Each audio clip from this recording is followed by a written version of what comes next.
Hoy, Candida! Diyos ko na, ginulat niyo naman ako. Ha? Hindi kayo sumusulpot, nakakagulat kayo.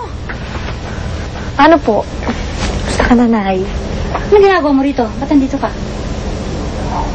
Siguro may ginawa ka namang kalokohan, ano? Nangumit ka ng pera. Nakasira ka ng mga kasangkapan.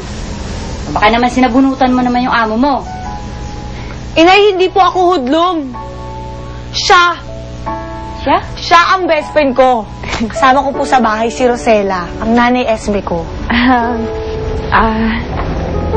Magandang umaga ho. Ba't nandito kayo?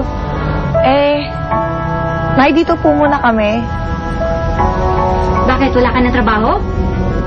Wala po. Nawalan ka ng trabaho? Nagsama ka pa ng... Shh! Nay! Nay! Candy, siguro mas mabuti kung maghahanap ako ng ibang matutuluyan. Ay, hindi. Hindi pwede na yung sinabi ni Nanay. Ano lang yan? It's the sun. The sun is burning you out. Nay, usap tayo sa loob, Nay. Ikaw talaga, Nay.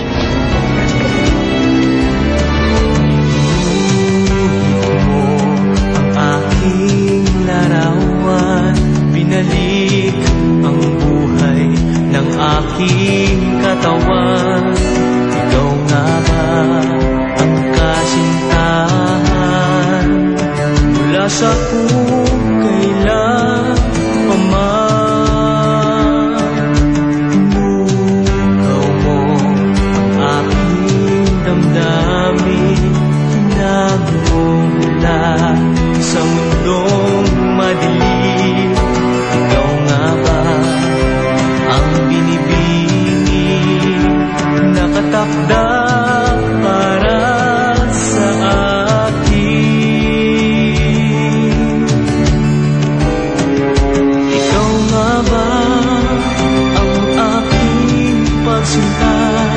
Tayo nga ba ang natatadhana? Ikaw nga ba?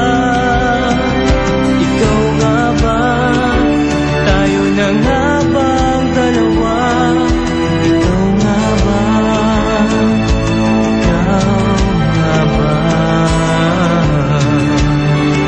Sana. Hobby mo na pala si Dakila. Oo, kamo na. Pero hindi niya nabanggit sa akin ang tungkol na pinagalingan niyang lugar. Baka may asawa na yan. Paano kung bigla ka niyang iwan? Saan mo siya hahanapin? Iwasan mo na si Dakila. Pero bakit? Ayoko na masaktan tayo.